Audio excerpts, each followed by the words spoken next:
Here we are, the sun has set on another summer of love.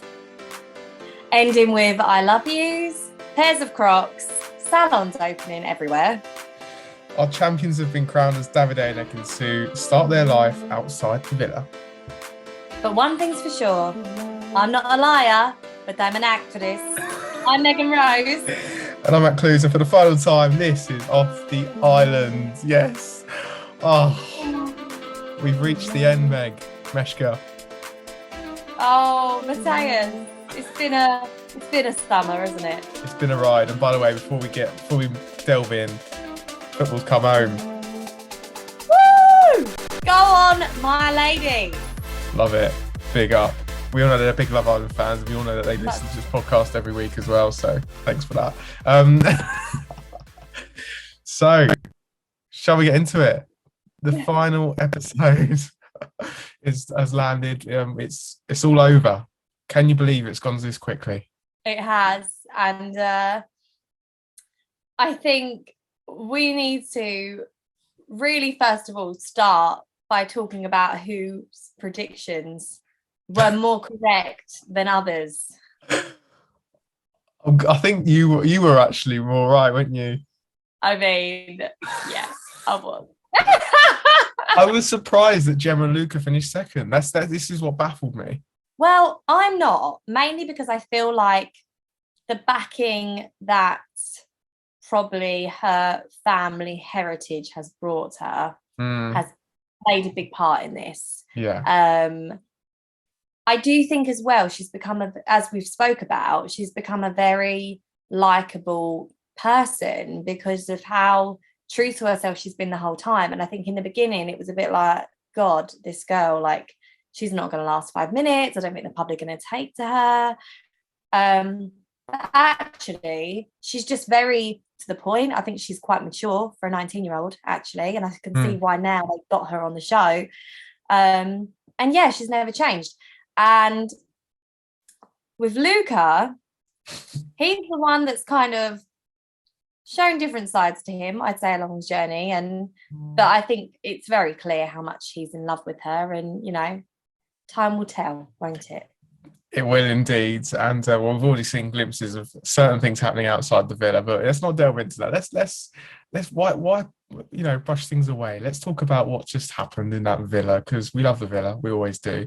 One thing I do want to give a shout out to, and we spoke about it actually, I spoke about it on Three Counties Radio when I was on, was the fact of how India kind of carried herself throughout the whole series. It carried herself more or less like her mum when she came in, but we'll talk about that in a sec. But just the fact that she was probably... Poor Deji. Oh, sorry. I mean, Danny. But more to the fact that, she just pretty much stays true to herself the whole way and didn't really change, did she? No, she didn't. And I love that about her. And I think she was one of the most popular in there amongst the girls and the boys. And you could see why. I reckon she's a lovely person outside the villa. Yeah. So that's why I thought they would finish higher than Gemma and Luca, but obviously I was wrong. So well done, Megan. Well done. 2 out of 3 right wasn't bad, was it? 2 out of 3 right. And I thought Tasha and Andrew wouldn't finish bottom either, but there we go. It is what it is.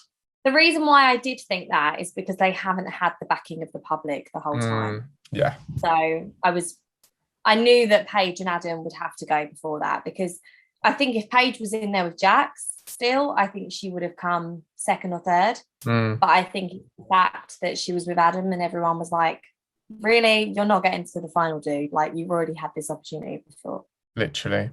Well, let's delve into the parents then. Because... But why are we happy with our winners? More to the point. I think we are happy with the winners. I think we all predicted that. It was by an absolute landslide, wasn't it? And even the poll on Off the Island pod said that. So we kind of knew it was coming. We knew it was coming. We said it. Everyone wanted them to win. So I'm glad, we got our winners as we did. We did.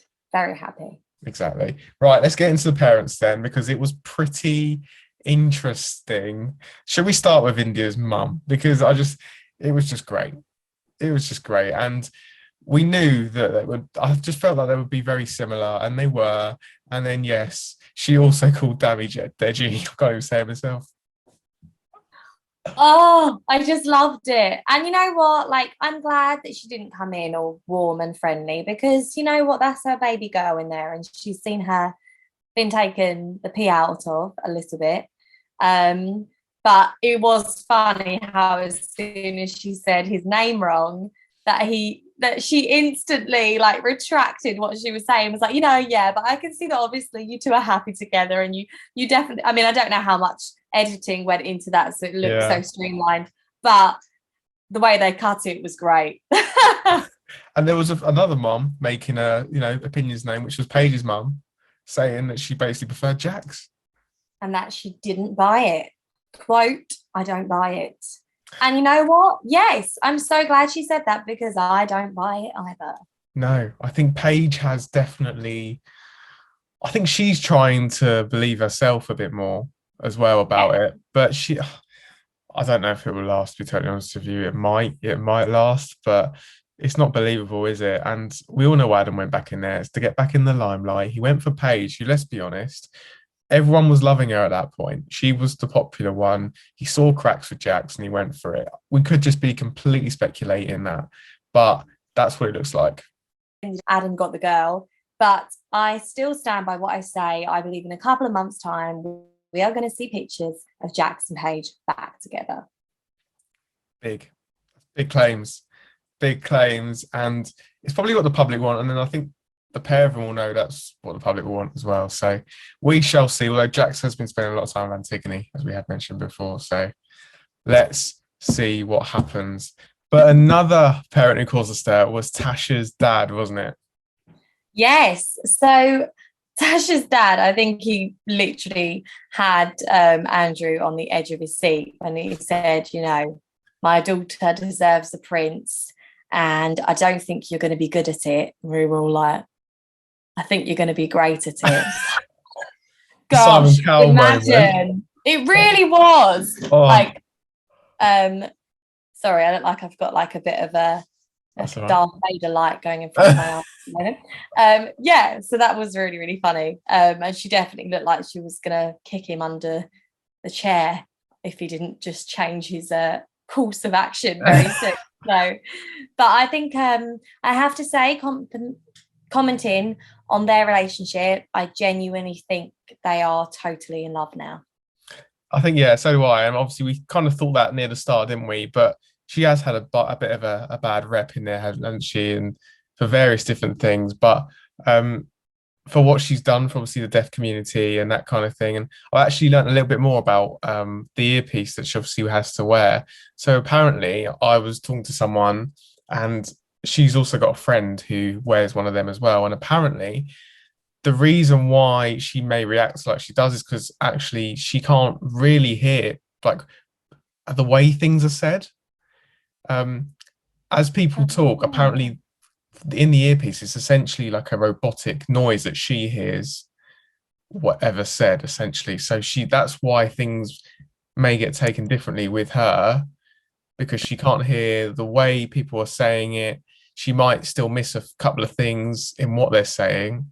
And yeah, that's why things have happened. So while she's obviously trying to listen, wow, she's also got to look at body language. She's got a lip read as well to just make sure that she really hears everything. So that's why, yeah, things might have been taken out of context at times, and Luca and Dami, as it's been reported, had reacted and done things in the way they did. Whether they knew that, don't know. We didn't know that as a public. I only found that out via someone else who knows someone that wears it as well. So that is that.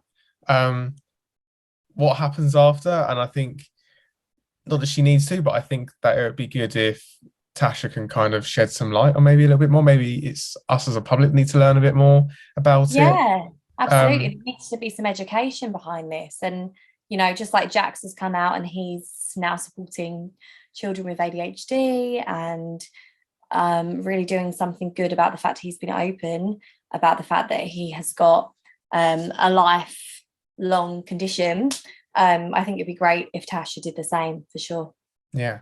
So, and obviously Tasha's dad did like that about Tasha's dad did like about what what Andrew was like with the babies and everything when that happened. Yeah, exactly. Tasha, India, let's talk about Gemma and Luca's parents. Well, where do we start? Gemma's mum seemed to like Luca. I'm not convinced. No, I'm not convinced either. I Even, must say, yeah. she is very, very similar to Gemma. Even, well, one thing Luca will like is the fact that she compared him to Michael Owen, which I thought was strange, and he will definitely love that. Yeah, absolutely. I mean, that's a big compliment, isn't it? He'll be feeding off that for the rest of his life. And I, Yeah, he will. When it all goes tits up, or yeah, when it all goes something up, then yeah, they can look back on those memories and be like, do you remember that time I dated Michael Owen's daughter and his mum yeah. said I was like it? I wonder if Karen, he even gets as far as meeting Michael Owen. I don't know. But one thing she wasn't sure of was how he reacted to the challenge they did, where they had to come out and do the dancing. And she was totally in agreement with Gemma that she didn't do anything wrong. So what do you think about that? Do you think she was in the right or the wrong? Do you think he overreacted? I think he just, especially after that chat with the parents, that did go quite well actually for him. He just needs to chill out. Just chill out. What is your problem, mate? Just, you're with Gemma. He's clearly, I think he's just got an issue that they're not boyfriend and girlfriend yet. And he's probably just worried that until they make it, official and they have that title, he's gonna like lose her or something. I don't know. He's obviously got some sort of thing about it. He just needs See, to I chill out. think this is my perception on this. I feel because she isn't very forthcoming with her compliments and she's not a gushing person, is she? No. He's very gushing and he idolizes her. And I think because she doesn't give him that back, or from what we see, she doesn't, he really struggles to not get jealous. And, if someone's not making you feel 100% secure about yourself, you are going to struggle to feel like completely secure in that relationship. And I did speak about this earlier on in the week on the radio. And I really do feel like that's a massive factor. And he's being tarnished, obviously, with being quite misogynistic, and there's a lot of gaslighting going on. I'm not excusing that, and there obviously is, but I do feel like a lot of it comes from an insecurity.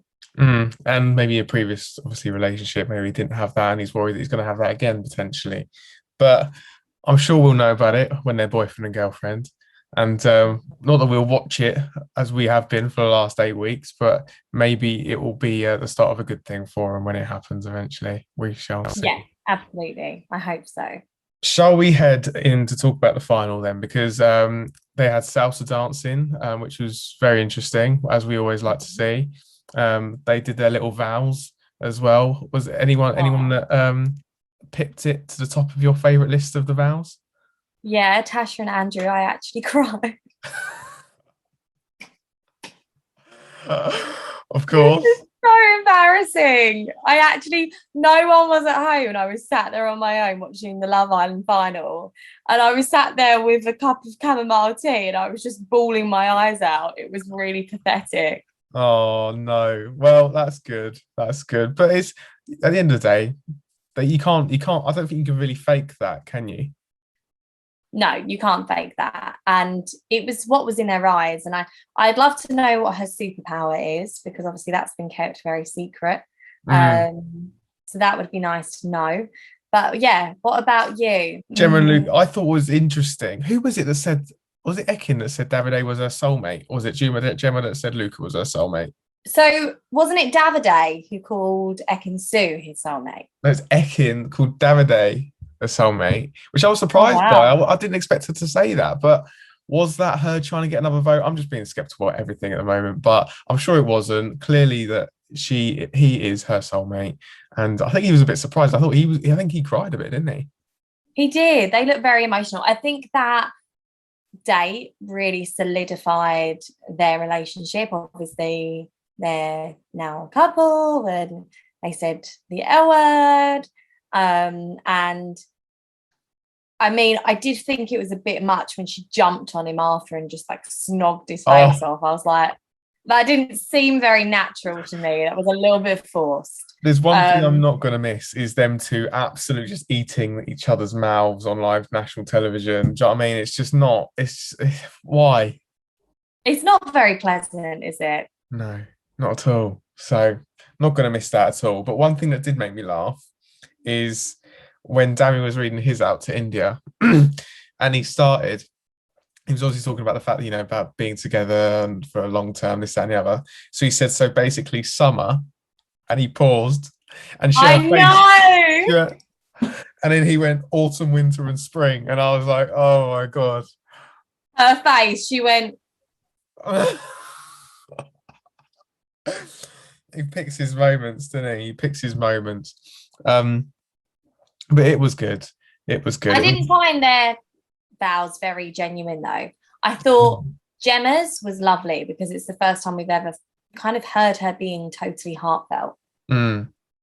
Yeah, definitely. Well, I suppose they all show different types of affection in different ways, don't they? So I do always find it, but it is obviously like they're getting married. That's just the funny thing about it. It's been 8 weeks. Yeah. So it was a good final, and obviously we got the winner that we wanted, that I think we all thought we were going to get. So that is good. Shall we move on to our moments of the series? And I think we've got the same moment of the series. So in true homage to India, let's get our recorders out.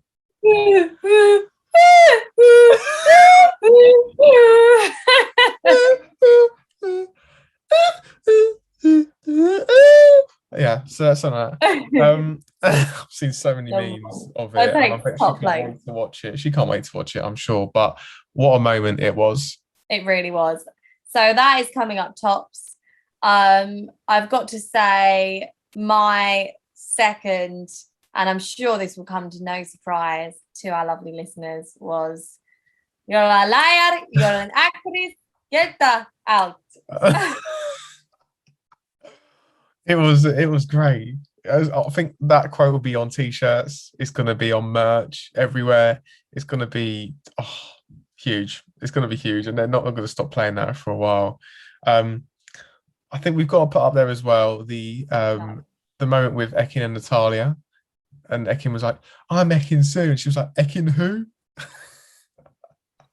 Yes, that is too good. It's just great, absolutely great. But yeah, the talent show definitely provided the goods again. And on the back of Millie's playing last year, shout out to Millie. Anything to shout out to Millie. Of course. Shall we go to our final quotes then of the series? All the things she said, running through my head. All the things she said, running through my head. Right then. What have you got one? You start. I'll let you start. Okay. So mine is actually from Luca's mum. Okay. And it was when they were leaving and she went, "You're all coming to my house in Brighton for pasta." I hope they've got a big garden. And I just thought it was great. I liked it. That's great. That's good. And Davide's obviously doing the cooking, apparently. Yes. Yeah, no one else. I liked the fact a lot of my quotes this series have been from Luca, to be fair, because he's come up with some outrageous things at times. But when he was talking to Laura Whitmore in their final interview, he said that he can't wait to do a food shop. So random. Was the food in there really crap? That's what I'm thinking. Someone really missed doing a food shop that much. It's a bit strange, isn't it? Very strange. But there we go. What else you got? I kind of briefly said it earlier. Okay. But Paige's mum, when she said, "I'm not buying it." Just, I'm not buying it. Obviously about Adam, and again, I think just the parents have just taken this week for me. Oh, completely. I want to throw out there something that Tasha's dad said, because he provided the goods on a various few times. In fact, I feel like the final two quotes have got to be from him. One of them was, as they walked in, he emulated Davide, but put his own spin on it and said, "Did somebody order a Yorkshire pudding?" I didn't even notice that, but that is so funny. It was brilliant, absolutely brilliant. And again, we mentioned it already, but obviously he doesn't think Andrew will be good at it, but it'd be fantastic. But I think we've also got to mention again the fact that India's mum called Dami Deji. I mean, if that doesn't just sum up what this show has been about this year, I don't know what does. Oh, well done, India's mum. Well done. And I don't know what else there is to say. It's been a very interesting series. I feel like we've learned a lot about salons. We have. We've learned a lot about tiramisus. We have. We've learned a lot about how to flip the best pancake. Yes, we've learned about that. We've learned about Casa Amor and foot sucking, toe sucking, a lot of that. And how not to pay. Was it Three Blind Mice on the recorder? It was Three Blind Mice, wasn't it? No, it was Twinkle Twinkle Little Star. I mean, it didn't sound like anything, but yeah, I can understand the confusion and where it comes from. Forgive me, India. Forgive me. But I think overall this year, I think we've both agreed that we don't feel like it's been our favourite series. I certainly think there's things that the show needs to do differently next year. I do feel like it's been a bit fixed this year, which has been a bit of a shame. And the one thing that we haven't spoken about, that I think we need to, is what happened to splitting the cash. Have they just got bored of it or something? Like, because I suppose no one has stolen it before, have they? And I guess maybe they just got rid of it. But it's what you do. We want that golden balls moment, Love Island. Yeah. We need it in our lives, and you didn't give it to us. I felt the final did feel a bit rushed, didn't it? And it did. We'll see what happens next time round. But yeah, it was a bit of a letdown, I have to say. Yeah, I think that was a weird way to finalise it. But you know what? They've won. Let's make our predictions to close this final podcast of who we think is going to stand the test of time. So what are we thinking, like by Christmas or this time next year? A year. A year. So this time next year, I think Davide Ekin-Su will still be together. I think... Who? Sorry, that went a bit Davide and Ekin-Su, I think will be together. I'm going to say... I'll say Tasha and Andrew. The other two, I'm going to say no. Okay, so I'm going to say Tasha and Andrew only. And I think Paige and Jax will be back together by Christmas. Wow. Bold statements. It's bold, but this is what we do. And this is what we like. So thank you for being with us all summer. We hope you've enjoyed it. And enjoy the rest of this beautiful heat. And we will speak to you soon. A huge thank you as well to all of the BBC radio stations that have supported us over the past 8 weeks. We really appreciate it. And we honestly, this year, of the reaction we've got and kind of the more conversations we've had have just completely just taken us to the roof. So thank you so much for treating us nicely. And we'll see you soon, I guess.